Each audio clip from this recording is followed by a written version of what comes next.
All right, hi everyone. This is Royal with Soul of a Writer. I'm here with Ivana Sanders. She is a writer that has started up the website, the Writer's Block, and has a book coming out called The Beckwith Brothers, coming on October 2nd, correct, Ivana? It's on my birthday. On your birthday, that's beautiful. So the thing is, by the time you all most likely hear this, the book will have been out by now.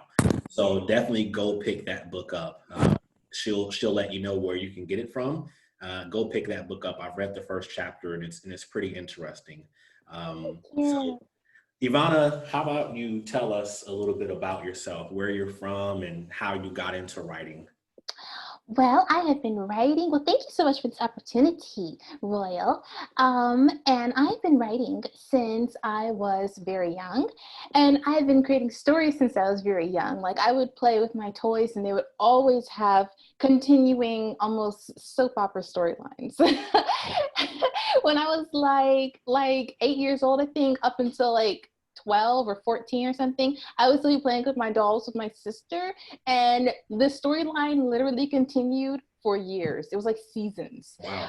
That's how much I love creating stories. I was doing it even as a little girl with my toys. And I started writing stories probably when I was about 14, after, or 12 years old. And I have been writing manuscripts, screenplays, story ideas. I have a catalog of just stuff. And so my ultimate goal is to not only be a published writer, but to turn my movies into, to turn my books into The movies. movies, yeah. Yes, and I want to direct them myself. There you go. Thank you. I love having creative control, so I have been very interested in self-publishing, independent publishing, and so with my first novel, The Beckwith Brothers, which is a young adult thriller about how teen angst, forbidden romance, secret societies, and murder all intertwine when three mysterious brothers return home to their small town on Halloween night in 1995. So it's set in the 90s. And so I myself am a book blogger, a bookstagrammer, so I do bookstagram a lot. I'm a book reviewer for HarperCollins and Candlewick Press. They have a whole lot of them, though. It's like I'm not like their sole one. I'm one of many. I don't want to make it sound like it's Right. extra special. I'm one of many. But it's invite only. So that was amazing when I first got the email though. I was like, oh, I have arrived. Right, for sure, for sure. Now, Yeah. I definitely I want to dig into all that, especially chronologically. So, do you remember the first story that you put pen to paper, like the very first one that you put pen to paper? And I mean, would you mind telling us a little bit about it? Well, it is, well, oh gosh, one of the very first ones. Some of them were, I actually had a Disney movie I wanted to create at one point. Wow. And I still actually want to create it one day. Probably Disney won't pick it up. Maybe they will. Maybe they will, but that'll probably be a long ways away. But it was about, it had a lot of dogs in it. And I've also created a scripted screenplay, fully finished screenplay about the story of Ruth and Boaz from the Bible. Oh, But really? yes, and Wow. so what I wanted to do is kind of flesh them out. So we see a lot about them in the book of Ruth, and I wanted to flesh them out in their romance. So Okay. I did do that, including the entire time when she was, in service to him at one point, but then found out that he had, part of her inheritance from her deceased husband and everything. And so I really fleshed out their story from the beginning to the end. And I was really happy about that. But I also wanted to do a lot of things in my favorite genres, which are mystery thrillers. So then I started coming up with several different stories, including even the story of Chronicles of a Cover-Up, which I'm going to be publishing after the Beckwith Brothers. So I fleshed that out even a lot since I first came up with that story. So Okay. there's been, oh my gosh, there's so many though. I'm skipping over like dozens, but Is those are Chronicles of a Cover-Up, is that still a short story or is it going to be a novel now? Now that it's you gonna finish it's up? gonna be a novel now. I have fleshed it out so much that, well, what happened was with Chronicles of a Cover Up, I created it to submit it into a film, a screenplay competition. So they offered that the competition said that you could just submit the treatment, which is basically a 20-page breakdown of the whole story. Very, very detailed. Everything about the movie except for the dialogue. Okay. And so I actually turned that into a short story after the contest was over. And then I was like, you know what? I'm going to keep fleshing it out and see how big I can get it. And it turned into a novel, and that's going to be my next release. And that is a murder mystery suspense. It's very cool. Yeah. Okay. So the thrillers and the murder mysteries, that's what that's what you kind of delve more into your writing. So was that My influenced favorite. by movies and books that you kind of read and watched when you were younger? I saw on your website you have a list of some of your favorite movies and books, but Yes. what are some of those movies and books, and what did they have an influence on your life and in your writing? Oh my gosh, I've always just loved stories that can draw you in. I think the thrillers and mysteries are the ones that do that the most for me. And those have always been the ones I've just been I gravitate to, like without even trying. They're just the ones that stand out to me immediately.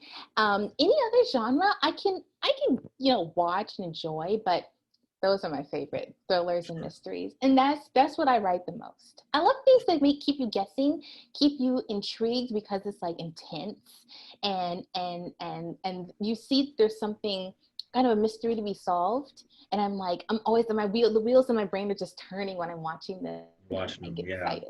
I'm ashamed to say it was I think Silence of the Lambs is one of the movies on your website that you love, if I'm not mistaken. I'm Yes. ashamed to say I've never seen it before. I've never seen Silence of the Lambs. It's not as scary as people make it seem. Really, there's nothing even like I think I qualify scary to me in my mind as like straight horror movies with gore. With Like gore, that, right? like that's the kind of stuff I really can't get into. I mean, I've seen like the Saw movies, but I don't like them. Right.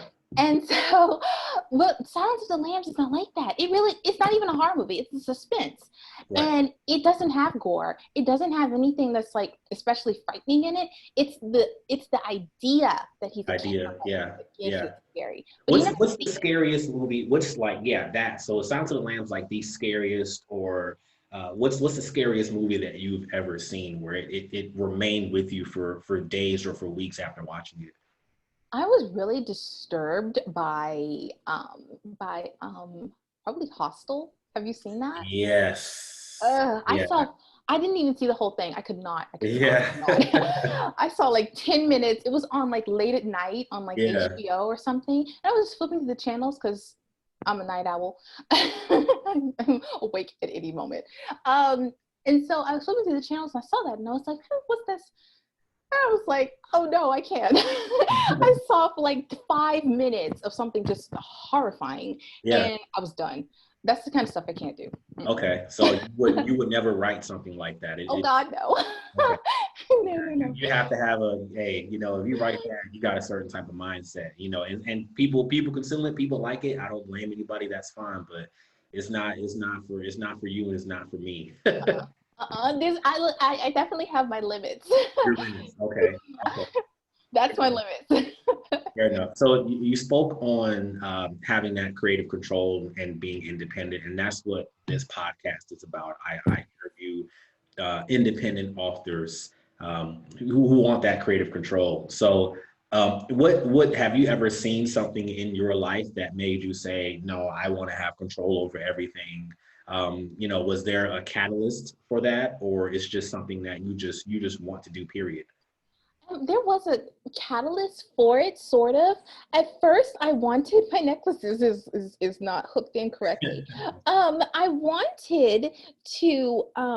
I love the idea of how traditional publishing can increase your how much exposure you have, definitely. Yeah. But every time I see somebody talk about when they are signed to a traditional publisher, one thing that always bothers me about when they are saying it is that first sentence: the rights of my story have been sold to so and so. Right. And that is always like, your story is no longer yours. You're just the face of it now. Yeah. And it's like it's such a benefit what they can offer the traditional publishers. But there's still so much that the author has to do to make their book successful anyway. Yeah. Like the traditional publishers are not the ones doing everything when you're traditionally published. And it seems like they do so much, but they don't. You still have to do a lot of the publicity for yourself. You still have to do a lot of the work yourself. And again, you're not making the majority of the profits from your story anymore. Even if your story is sold to a screenwriter, you're still not going to make the majority of the film, the film Yeah. profits Yeah. either. And you're the one who wrote the story. It's very bittersweet to me, the idea of being traditionally published. Would I turn it down if I was offered the possibility of that? I think it depends on the story. Some stories are like very close to my heart, like passion projects, and Mm. some stories I probably would be willing to sell, but not all of them. And I do very much value being able to keep the rights to my stories and be able to say it's truly mine and then sell it to anybody else. So Absolutely. Yeah, no, that makes perfect sense. So like I'm a huge hip hop fan. I'm a huge music fan. And there's correlations between hip hop and publishing and writing stories. So a lot of the artists that we follow, some of those folks are signed to these labels that essentially own all their content. They own their masters. I mean, right. that's a huge thing that's going on right now. Mm-hmm. And the independent artist years ago was not as loved by the mainstream. Um, Right. they were the underdog, and now the independent artist is actually they have more power, and they're even making more money, and they have that dedicated loving fan base now, more Right. so than the signed artist, as you can see. Right. uh, so it's there's pros and cons to either. Um, same thing with you. If a publisher came to me and wanted to publish my story, I'd give it a look, have a lawyer look at the contract and go from there. But I just love the idea myself that I can navigate and move independently. And now, I mean, you have the technology, and I may be wrong since I'm a newbie writer, but you have the technology now where you can kind of do all this on your own, you know. I yes, I even my the cover of my book I created myself. Mhm. I did I've been building my audience for quite a few years with my blog, and with Bookstagram it's helping even more there. I you can reach out to even you can create your own tours. Even like I've created tours for two other authors before already. I organized the Bookstagram cover reveal tour for my book. I've used Pages to format the book for paperback when it's coming out on paperback on Amazon, and when it's coming out on KDP and Kobo as well. I did all the formatting myself. I got beta readers to read through it.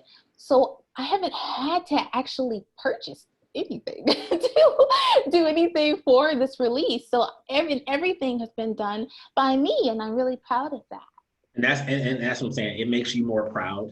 And also you can connect to your readers more. Like you said, you have those beta readers. And then when it comes out, you know who those readers are, because most likely you'll have their information and you can reach out directly to them and give them bonus exclusive content, etc. And you're more nimble. You can move more nimbly, So hats off to you, because I Thank you. know absolutely nothing about graphic design. I'm gonna have to Mhm. hire somebody to do my cover and figure it out. But hey, that's I know that's how to do it. yeah, there you go. Yeah, there you go. Perfect. So that's something that I have to consider. So real quick about your book, The Beckwith Brothers. You gave the brief kind of synopsis or in the beginning, but you know, let's dive a little bit more into it. Okay. Let's talk about that. So what's Alrighty. the plot? You don't want to if you don't want to dive too much into it because the book's coming out pretty much next week, right? Yes, actually, yes, yes. So it is. A lot of it has to do with. So the Beckwith brothers are rumored to have been. They disappeared when they were very young to the woods, Mhm. and they there was a lot of mystery surrounding their disappearance. A lot of people thought that they had died. A lot of people thought that maybe they had killed their parents and ran away. At the age of Eric Beckwith, the oldest brother, was 7 at the time. His twin 2-year-old brothers, Luke and Lyle, were 2 years old at the time. But they were always rumored to have had some sort of supernatural abilities, mentally speaking.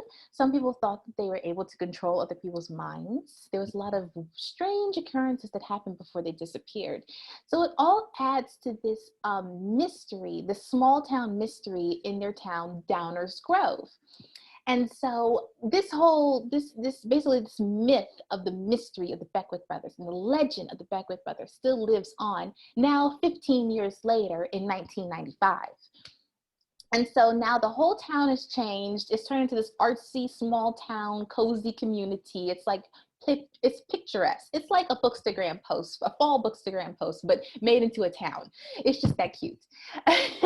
And so the legend of the Beckwith brothers still lives on, though. And now in the town, there is a high school called Heisenberg High. And this is where a lot of the teenagers in the whole community go to. And they are the ones who are still fueling this idea, this intrigue of the Beckwith brothers. As the 15th anniversary comes and strange occurrences start happening in the small town, they start realizing that there might be a secret society who is worshiping the Beckwith brothers and who might be dangerous in the town. And they want to basically encourage the Beckwith brothers to come back. However, the brothers themselves do live in the woods. They have been lost up in the woods and decided to make it their home and be kings of the wild when they were much younger, when they were abandoned up there after their parents did die up there, or so we think.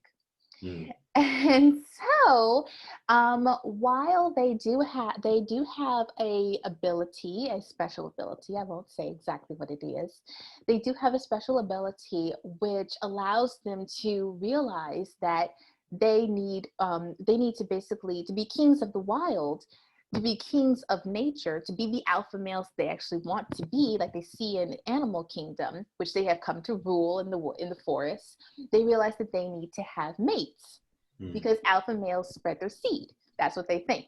They're very, very animalistic in that sort of thinking.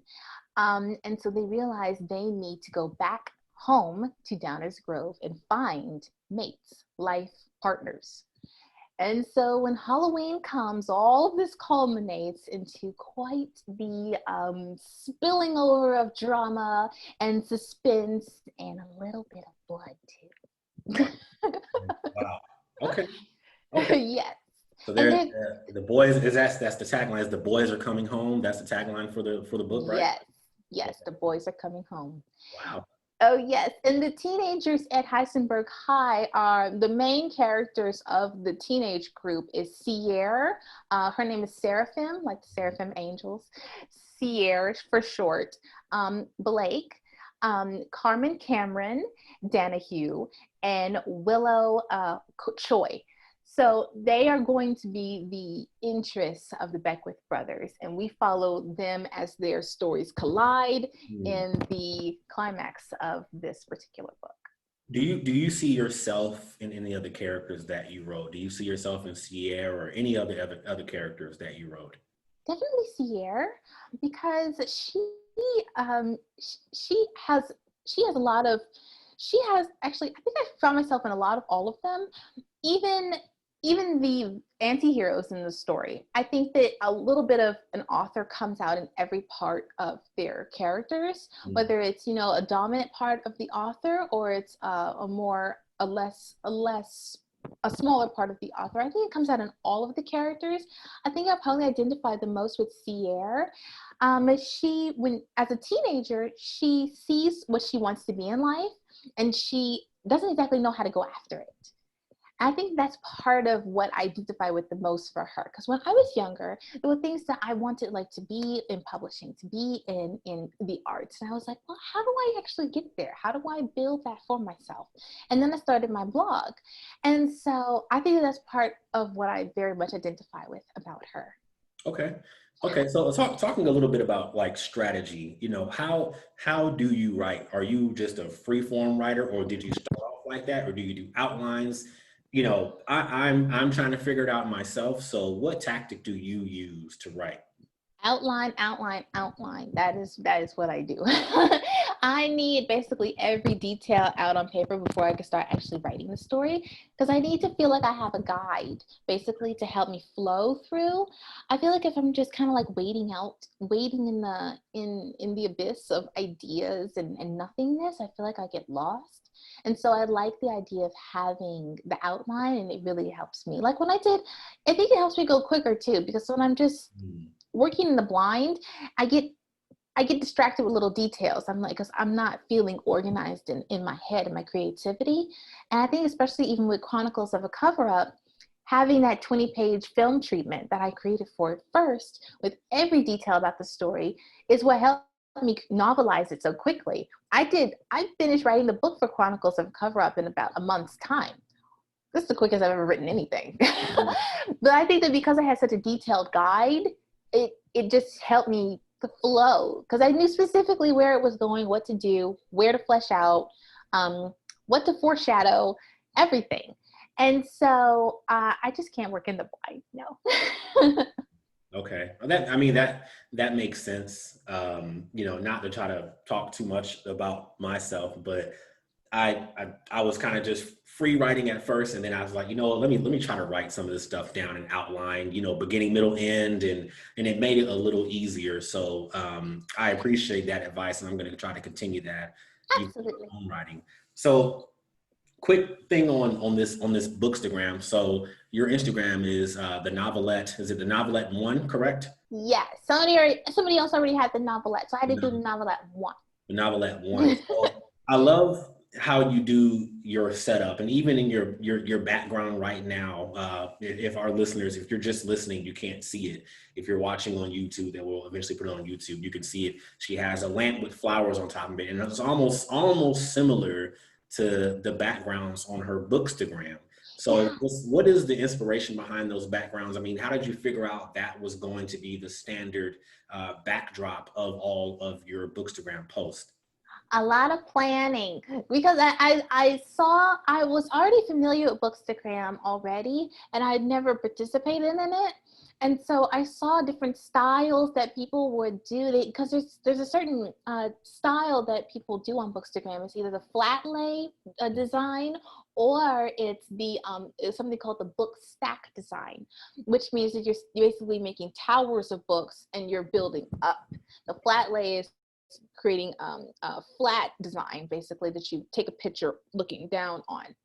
So I decided, I think I'm going to do the flat lays, because I just felt like, I don't know, I just felt like it was cozier somehow. And so when I did that, I also thought about what colors did I want? Because when you're doing Bookstagram, you don't want multiple colors all the time. You Mm, want to keep the design, that's called your aesthetic. You want yes. to keep your aesthetic the same all the way, unless you specifically block it off and start a new theme. Okay. Yes, that way it won't just look jumbled mess. It'll all match. Even though you're taking pictures of different books, different props, you want your colors to stay the same. And so I was like, okay, what colors do I want then?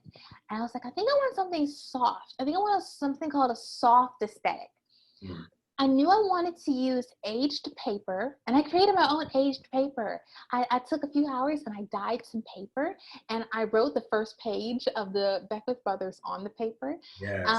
Yes, Looks and good. thank you. And I wrote the character descriptions for both of the main characters, Cashlyn Toriello and Theodore Kane, in Chronicles of Cover-Up, Okay. on another piece of the papers.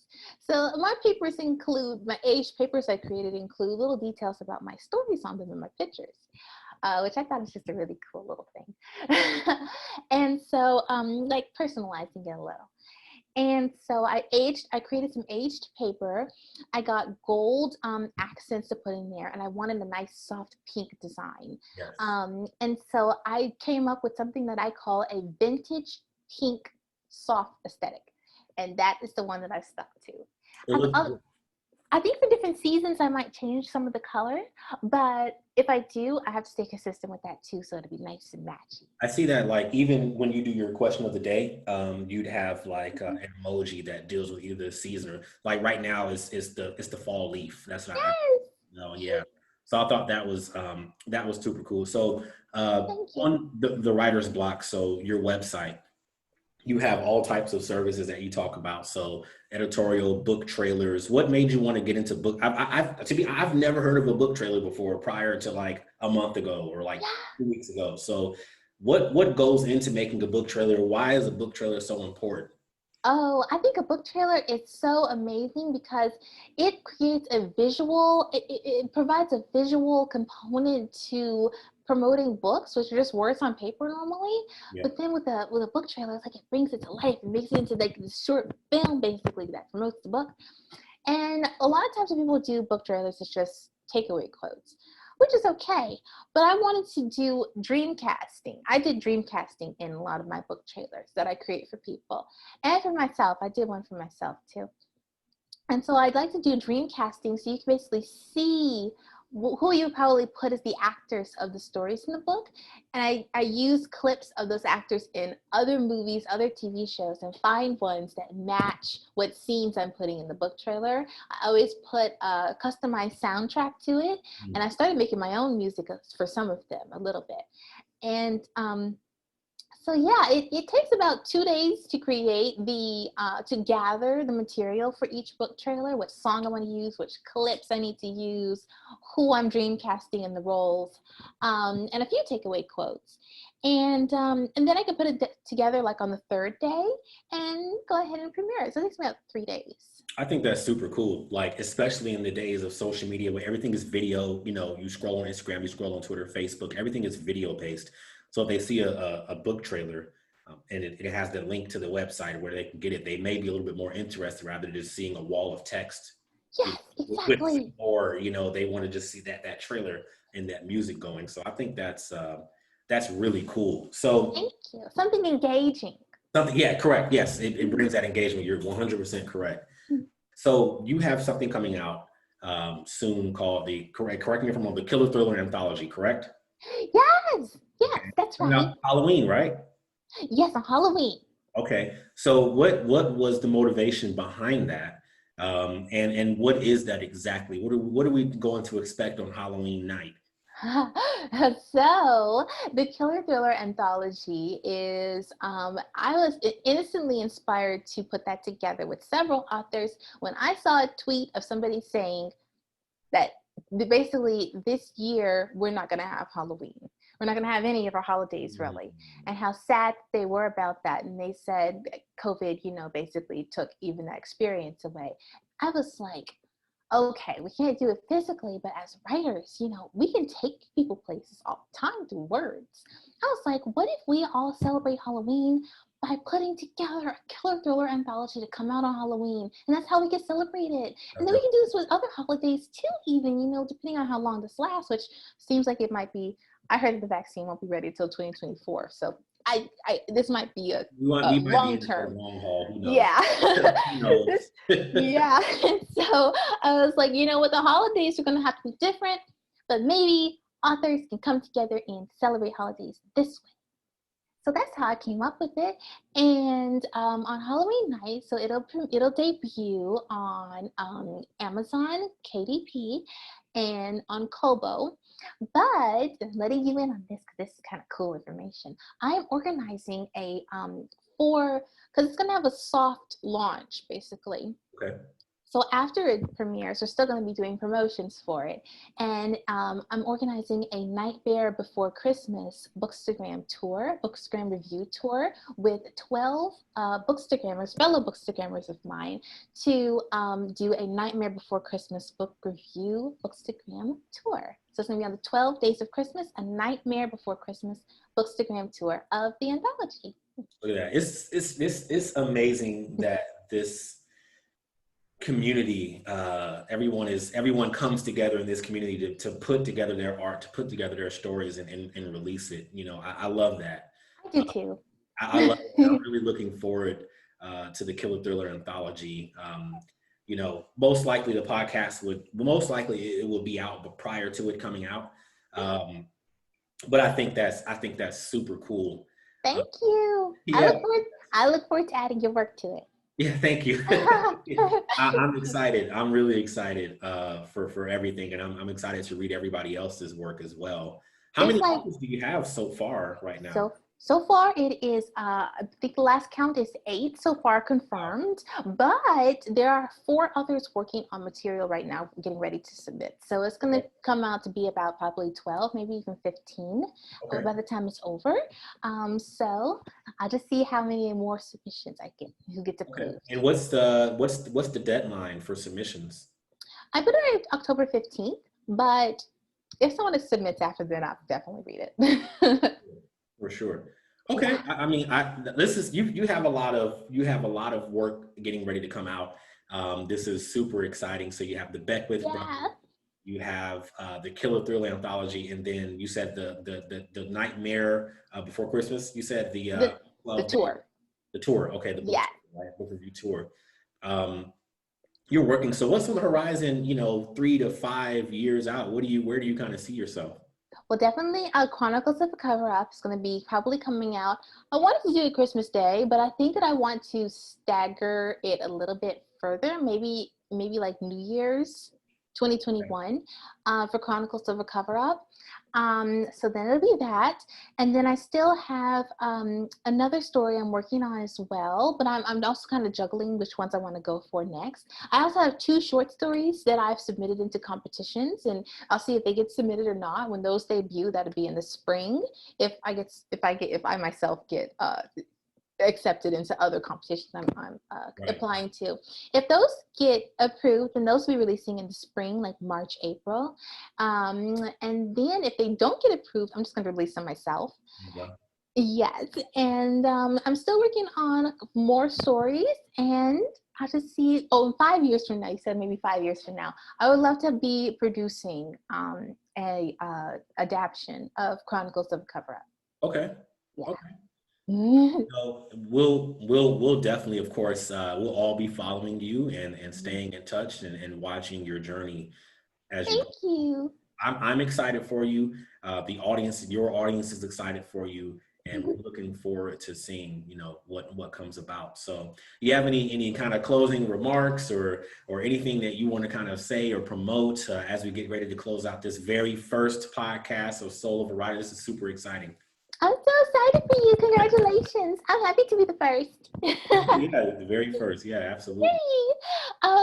I guess go ahead, everyone buy the Beckwith Brothers. It's coming out on Kobo and on Amazon, and it'll be available for pre-order now on Kobo. It'll be ready for pre-order on Amazon by Monday, and look forward to the Killer Thriller anthology, which will also be featuring work from Royale and me and other authors.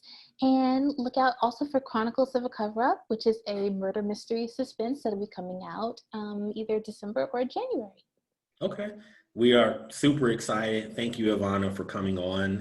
Like I said, very first podcast of prayerfully many, many, many more. So we're looking forward to seeing that development and seeing all of your work come out. So thank you very much. Thank you so much for coming on. Thank you. Thank you for inviting me. All right, everybody. Thank y'all so much. You can follow us on Instagram at Soul of a Writer Pod. You can follow my publishing company at Wordvine Press as well, and wordvinepress.com. Thank you all. Have a good day and be blessed. Thank you, Ivana.